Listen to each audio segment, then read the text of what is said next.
Hai semuanya, balik lagi sama calon sarjana. Kelihatannya sih biasa aja ya, tapi ternyata barang yang ada di dapur kalian ini diam-diam melepas racun tiap kali kalian masak loh. Dan benda-benda ini mungkin aja kalian anggap aman selama ini. Mau tahu nggak apa aja? Hai, aku Jenny, yuk kita bahas.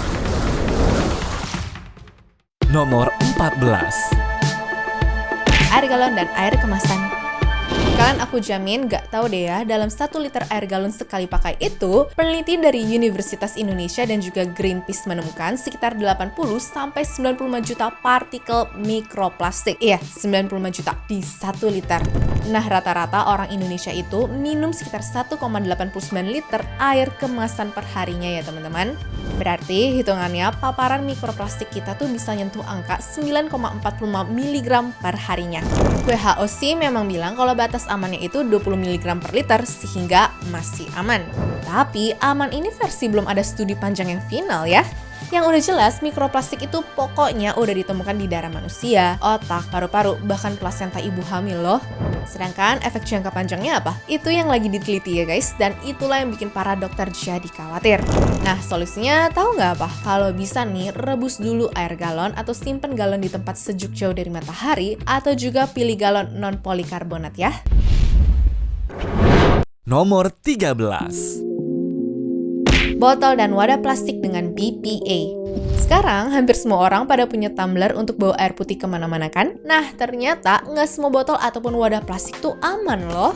Dari tahun 1960-an, ternyata banyak botol ataupun wadah plastik yang pakai kandungan kimia BPA, di mana aslinya tuh bisa berbahaya untuk tubuh kalian.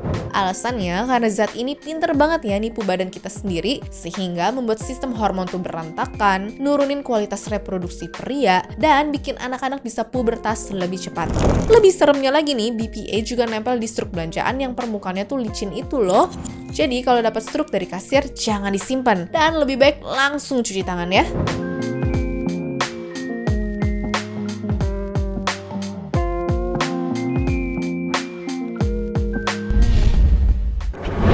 Nomor 12.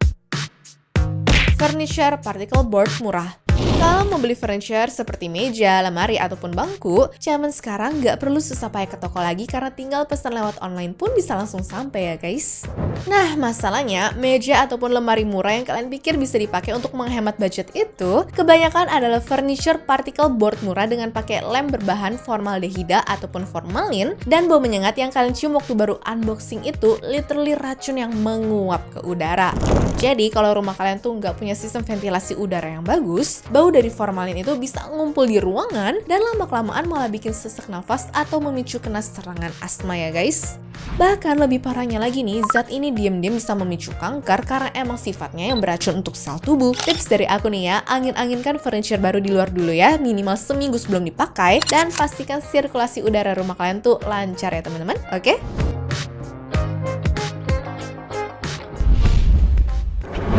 Nomor 11. Mainan plastik dan wadah mengandung talates. Ibu-ibu, bapak-bapak, kalau kalian nih mau beli mainan anak, ternyata sekarang juga mesti waspada sama bahannya loh. Soalnya mainan yang mengandung zat kimia talates aslinya tuh bahaya. Sebenarnya sih zat ini emang bisa bikin mainan anak jadi kenyal dan juga lentur ya. Tapi zat ini juga gampang banget melepas debu ke rumah dan tanpa sadar bisa terhirup ataupun masuk ke mulut anak kecil waktu lagi main. Studi internasional sendiri juga ngaitin paparan talates itu sama gangguan reproduksi, pubertas dini pada anak perempuan, sampai penurunan kualitas sperma pada orang dewasa. Waduh, bahaya banget kan? Jadi, saran dari aku, pilih mainan yang ada label phthalate free atau bahan dari kayu ataupun silikon food grade ya teman-teman. Nomor 10. Teflon tergores atau wajan anti lengket lama. Buruan deh ya buang wajan teflon yang udah baret-baret itu. Lapisan anti lengket teflon zaman dulu itu pakai senyawa namanya PFOA atau bagian dari keluarga PFAS yang dijuluki sebagai forever chemicals karena hampir nggak bisa terurai di tubuh maupun di lingkungan ya guys. Asap ini sering dikaitin sama kerusakan organ hati dan juga masalah hormon yang serius banget nih untuk kesehatan teman-teman. Jadi mendingan ganti wajan ke bahan yang lebih aman seperti keramik ataupun stainless steel daripada kesehatan kamu jadi taruhannya tiap kali masak ya. Nomor 9. Eternit asbes atap rumah lama. Kalau kalian bisa ngeliat dari atas, warga Indonesia itu masih banyak loh yang pakai atap asbes karena alasannya bahan itu masih murah banget. Padahal di negara maju asbes itu dilarang total. Data Global Burden of Disease 2019 mencatat ada 1.661 kematian di Indonesia karena paparan asbes dan 82% dari itu adalah kanker paru-paru. Kemenkes sendiri bahkan memprediksi angka kematiannya bisa naik jadi 3.000 jiwa per tahun 2040 kalau penggunaannya tuh nggak dihentikan ya. Yang serem, serat asbes itu ukurannya lebih kecil dari 1/700 helai rambut loh guys. Jadi sekali masuk paru-paru, dia nggak bisa dikeluarin ya dari tubuh, dia menetap selamanya.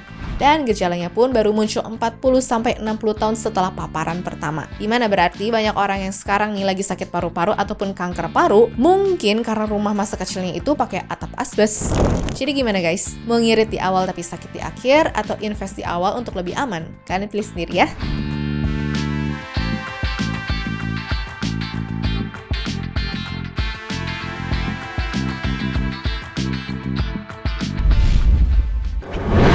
Nomor 8. Kapur barus. Walaupun kapur barus itu bisa berfungsi untuk ngilangin bau apek serta ngusir binatang yang nggak diinginkan di dalam rumah, tapi jangan dibiasain ya naruh kapur barus banyak-banyak di lemari sampai baunya tuh nusuk banget ke hidung ataupun sampai nempel ke baju kalian. Soalnya bau tajam itu asalnya dari naftalena yang kalau dihirup terus-terusan bisa merusak sel darah merah dan gampang banget buat badan gampang lemes karena anemia. Bahkan pada bayi serta anak kecil efeknya tuh jauh lebih parah loh. Dan WHO pun sekarang juga mengklasifikasikan zat ini sebagai kemungkinan penyebab kanker ya teman-teman.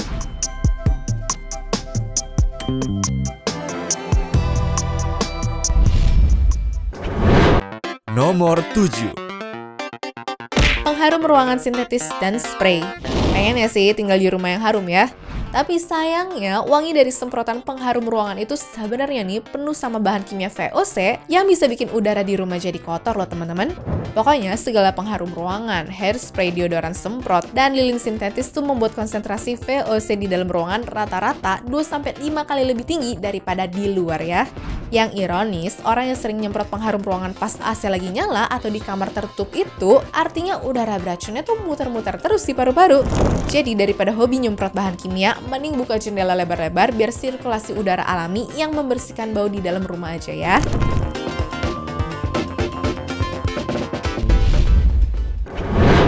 Nomor 6. Lilin aromaterapi murah. Sama kayak pengharum ruangan, lilin aromaterapi yang murah juga berbahaya loh guys. Soalnya kalau kalian nih suka nyalain lilin aromaterapi murah yang bahannya dari parafin, itu tuh sebenarnya adalah sisa olahan minyak bumi. Sehingga waktu dibakar, lilin ini malah melepas asap yang bahayanya mirip sama asap rokok ataupun asap knalpot motor di dalam kamar kalian. Jadi saran dari aku kalau emang doyan aromaterapi, pilihlah lilin yang berbahan kedelai ataupun soy wax atau lilin lebah dengan sumbu katun murni ya teman-teman. Sedikit lebih mahal tapi paru-paru kalian tuh nggak jadi cerobong asap mini ya, oke?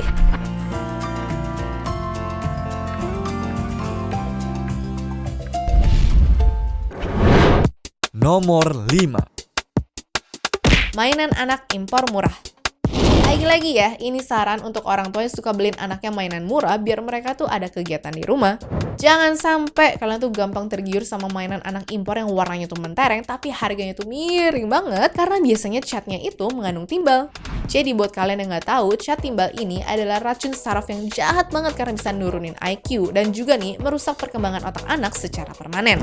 Apalagi namanya anak kecil itu kan mereka masih hobi ya masukin tangan ataupun mainan ke mulut sehingga timbalnya pun gampang banget nih masuk ke dalam tubuh mereka. Ya saran dari aku sih kalau beli mainan jangan cuma lihat harga murahnya. Pastiin mainan anak kalian tuh punya standar keamanan yang jelas biar otaknya tetap sehat.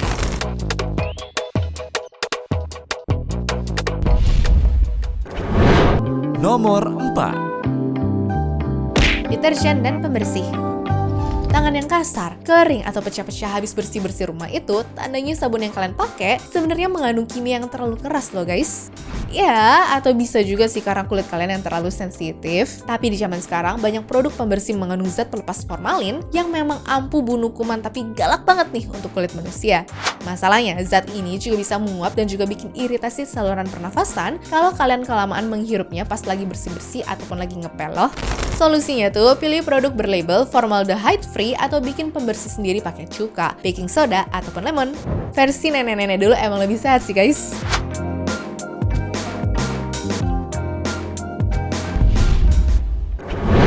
Nomor 3. Lampu neon CFL atau tabung lama. Di setiap dapur orang Indonesia, masih sering kan kita menemukan lampu neon panjang begini? Nah, sebenarnya ini tuh mengandung merkuri loh, atau logam berat yang sangat beracun.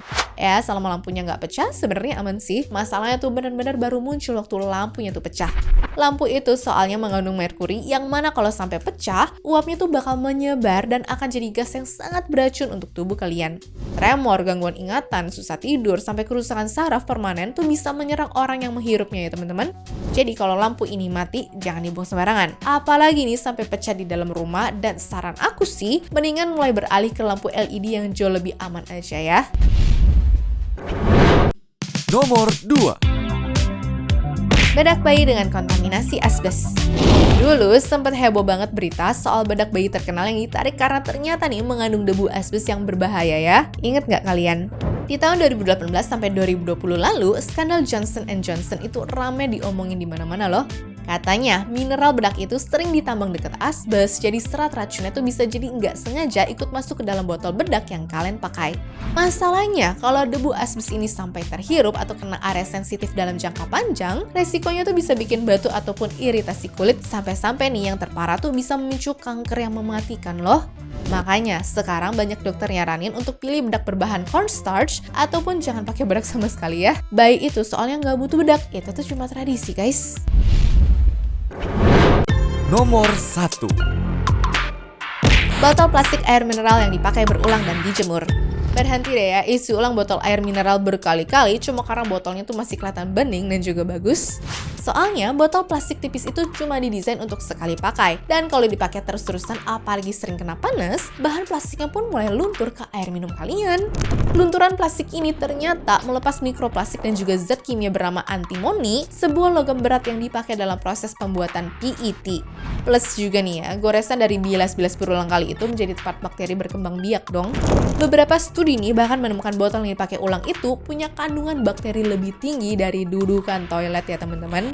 Jadi daripada sakit di umur tua kalian, mending investasi beli botol minum ataupun tumbler yang emang bisa dipakai berkali-kali biar kalian tuh lebih sehat dan gak nambah-nambahin sampah plastik di bumi ya. Oke, paham guys? Ingat ya, botol air mineral itu tolong jangan dipakai lebih dari 1-2 kali dan jangan pernah dijemur. Tubuh kalian itu soalnya bukan tempat sampah kimia ya. Anyways, cukup sampai di sini ya guys video hari ini. Sampai jumpa di video selanjutnya. Dah.